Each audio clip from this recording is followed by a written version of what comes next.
Sampurasun, Rahayu Bagja Waluya Rahayu Sagung Dumadi Laju Mulus Tenekanan Pamaksadan. Saya berharap Anda sekalian dalam keadaan baik, sehat, selamat, berbahagia, dan senantiasa berkesadaran.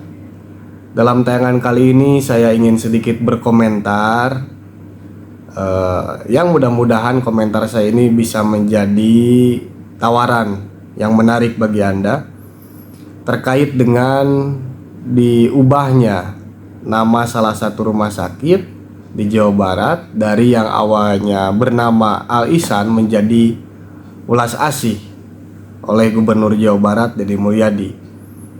Dan nampaknya penggantian nama rumah sakit ini dianggap sebagai sebuah persoalan, dianggap sebagai sebuah masalah yang serius oleh kalangan agamawan, khususnya agamawan Islam ya.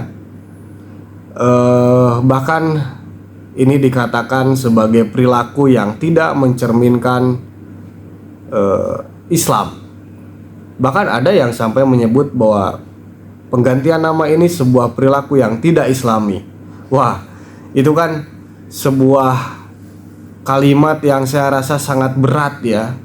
Kalau bagi saya mengucapkan itu sangat berat, karena ya bagi saya itu adalah salah satu kegagalan dalam berpikir. Apalagi bagi kalangan agamawan yang terhormat, yang selayaknya agamawan itu bijaksana. Karena memang tugas seorang agamawan adalah menyampaikan kebijaksanaan. Kebijaksanaan dalam berpikir, kebijaksanaan dalam berkata-kata, dan yang paling penting kebijaksanaan dalam berperilaku. Itu salah satu tugas agamawan. Ya, saya rasa kawan-kawan lebih paham lah ya.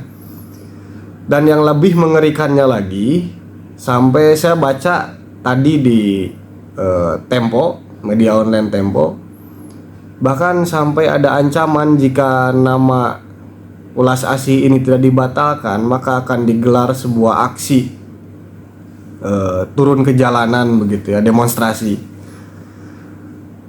Saya tidak sedang berpihak kepada sosok Deddy Mulyadi ya. Ini perlu saya sampaikan terlebih dahulu, karena saya tidak pernah fanatik terhadap tokoh politik manapun, apalagi berafiliasi begitu ya. Karena memang kebetulan saya ada di kesastraan Sunda cukup lama, hampir 10 tahun, maka saya, karena ini ada kaitannya dengan bahasa, maka saya terpantik untuk ikut berkomentar.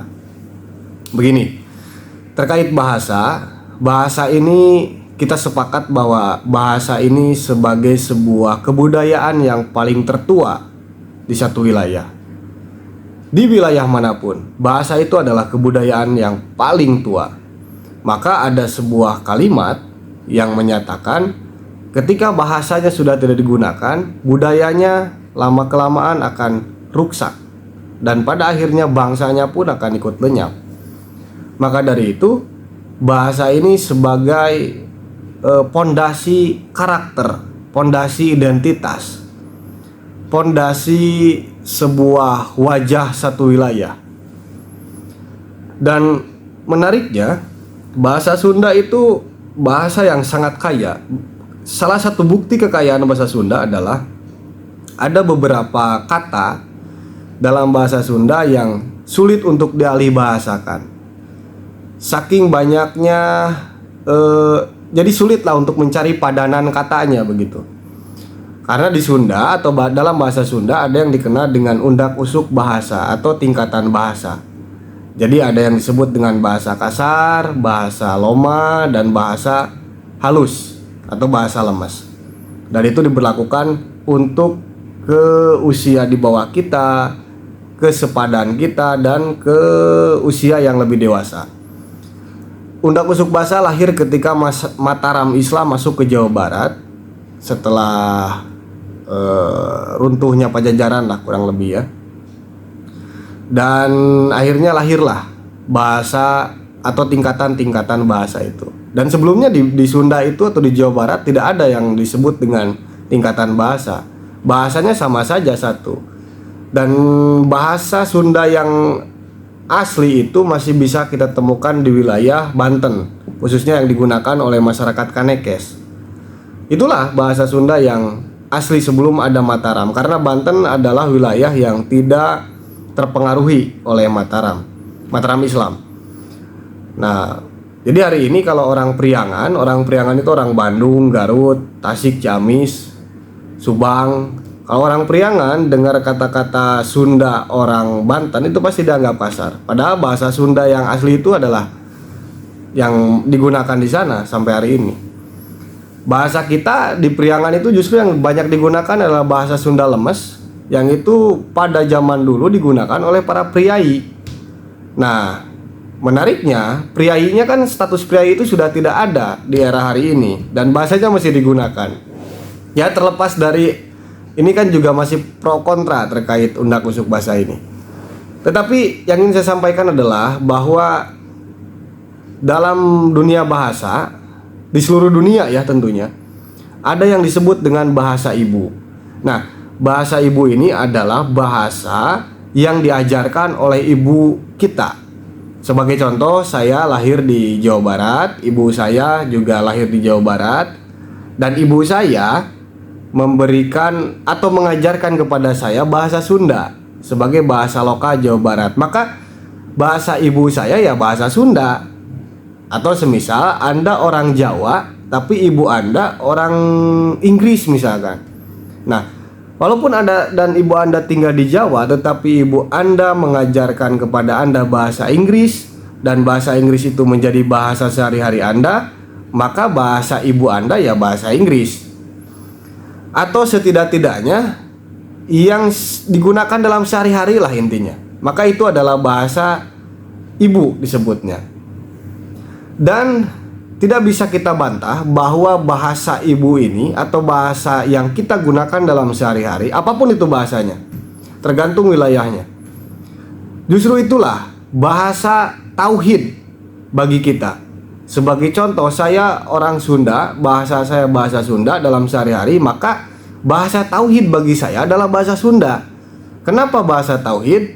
Karena bahasa dalam sehari-hari yang digunakan dalam sehari-hari itu bisa lebih menghantarkan rasa ke dalam diri kita ketimbang bahasa-bahasa lain.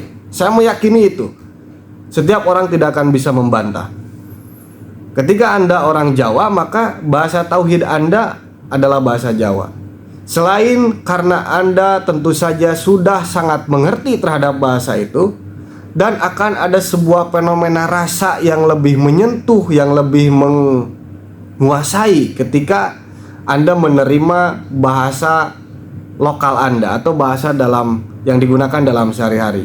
Nah, terkait kata welas asih yang sekarang dijadikan nama rumah sakit ini, itu memang ada yang mengatakan bahwa welas itu sebetulnya serapan dari bahasa Jawa, dan akhirnya itu dianggap sebagai bahasa Jawa bukan bahasa Sunda. Nah, tetapi pertanyaan saya, bahasa mana yang tidak terkontaminasi oleh bahasa lain? Semuanya terkontaminasi. Silakan bisa dicek. Semisal bahasa Sunda tentu saja akan terpengaruhi atau tercampur lah oleh bahasa Jawa, karena undak usuk bahasa atau tingkatan bahasa yang tadi itu memang dari Jawa dibawanya, dibawa ke kita, sehingga bahasa-bahasa halus di dalam bahasa Sunda itu kebanyakan dari Jawa. Ada serapan ya, bukan kebanyakan, ada serapan-serapan dari bahasa Jawa. Nah, tetapi apakah itu salah? Tidak, karena akulturasi budaya itu adalah sebuah kepastian. Itu tidak bisa ditolak begitu. Sebagai contoh, dulu di Tasikmalaya, di Priangan Timur Jawa Barat, para pembatik itu di Tasik itu punya coraknya sendiri, punya motif batiknya sendiri. Tetapi ketika ada migrasi orang-orang Jawa, pembatik Jawa datang ke Tasik, maka mau tidak mau motif batik Tasik menjadi terpengaruhi oleh motif-motif Jawa begitu. Dan itu sebuah kepastian, karena manusia ini makhluk sosial. Jadi tidak bisa dihalangi lah kalau itu. Maka pertanyaannya, apa yang salah dengan kata welas asih ini? Dan kalau kita lihat dari kacamata Islam, kata welas asih ini sebetulnya turunan dari Asmaul Husna, Rohman dan Rohim. Artinya kan yang maha penyayang, yang maha pengasih. Al-Ihsan pun sama sebetulnya. Tidak ada yang salah dengan kata Al-Ihsan. Itu sangat luar biasa bagus. Apalagi kalau dilihat dari sisi agama. Karena bahasa Arab itu kalau untuk ruang-ruang keagamaan itu sangat baik. Karena mau tidak bisa dibantah bahwa Al-Quran itu berasal dari bahasa Arab gitu awalnya. Walaupun kan ada juga Al-Quran dalam bahasa-bahasa lain, tetapi yang otentik, yang asli itu kan bahasa Arab. Oke lah, untuk keagamaan bahasa Arab itu penting.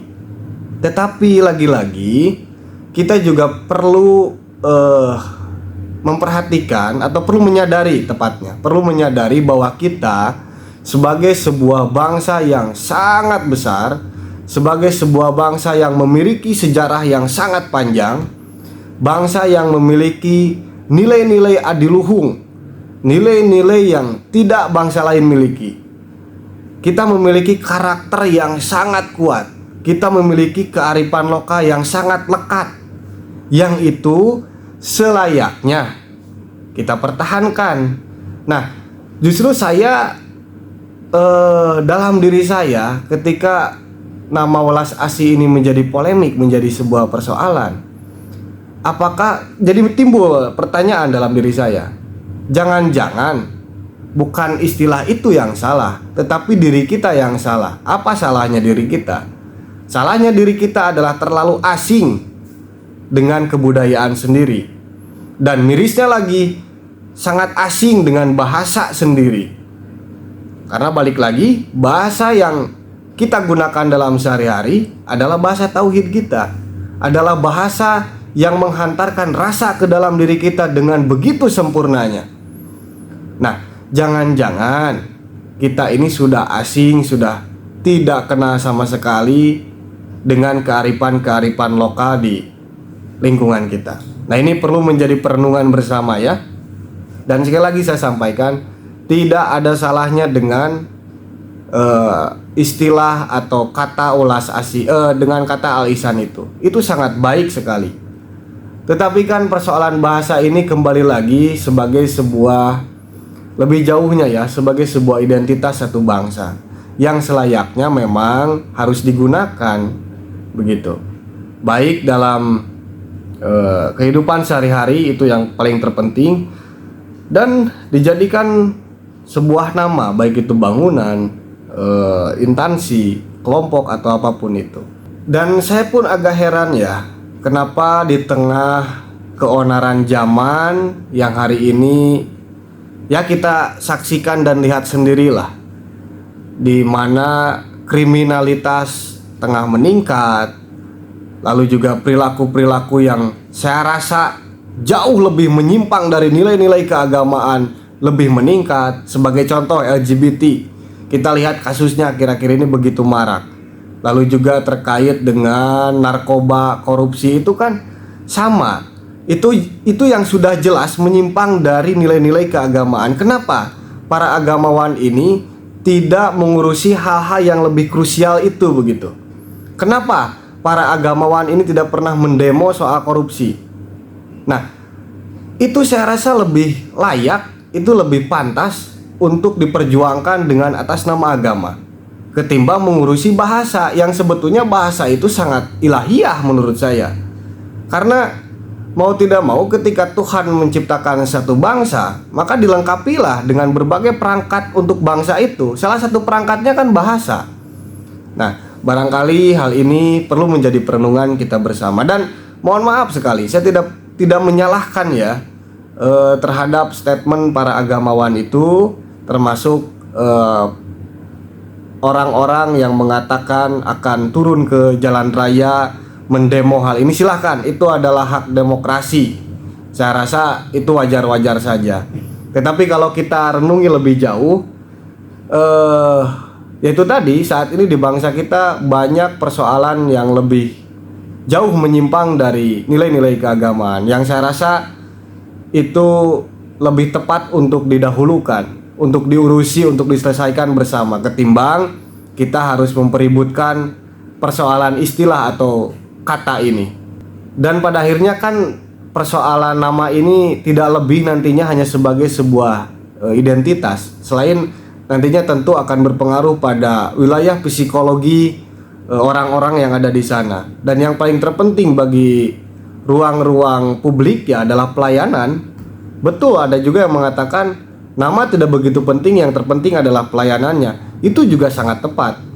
Nah, tapi lagi-lagi kalau kita melihat sosok Deddy Mulyadi, beliau ini kan orang yang sangat kental dengan nilai-nilai kebudayaan.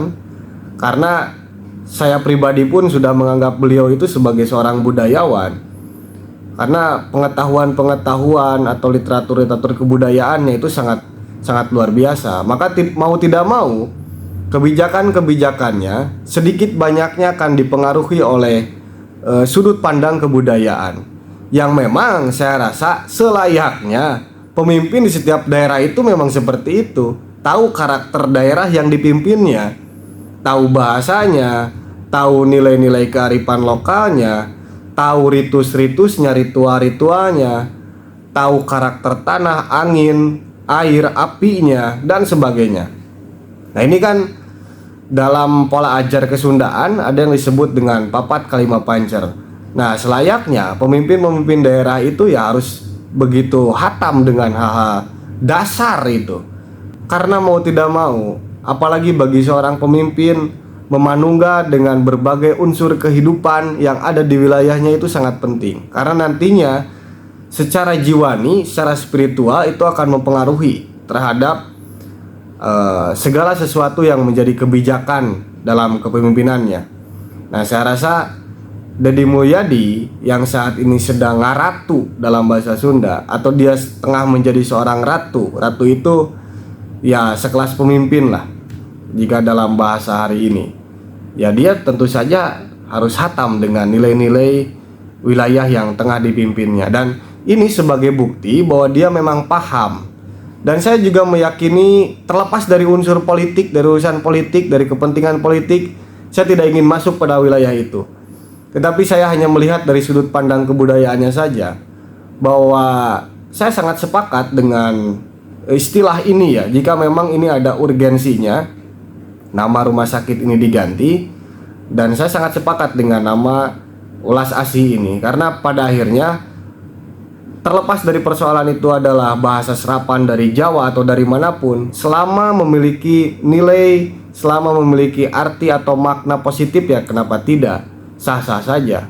Dan sekali lagi, bahasa Arab juga sangat tepat, apalagi ketika digunakan dalam konteks keagamaan, agama Islam ya.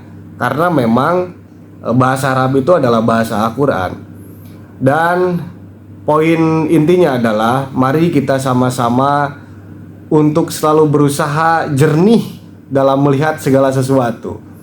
Di era hari ini yang dimana hal-hal kecil pun bisa menjadi sangat besar, persoalan kecil pun bisa menjadi sangat besar, dan ya begitulah. Maka kita hari ini terus dituntut untuk selalu mengedepankan rasionalitas. Barulah nanti logika itu kita balut dengan estetika atau keindahan.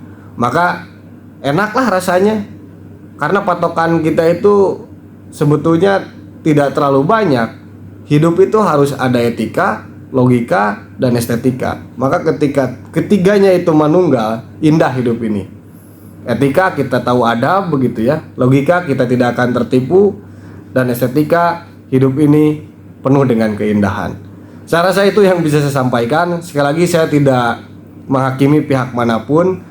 Terlepas persoalan nanti memang benar akan terjadi sebuah aksi atau ada buntut dari penggantian nama itu, ya itu merupakan sesuatu yang wajar di negara demokrasi. Yang jelas, mari kita jaga akal sehat kita. Atur nuhun, sampurasun, rahayu Bagja Waluya, rahayu Sagung Dumadi, rahayu.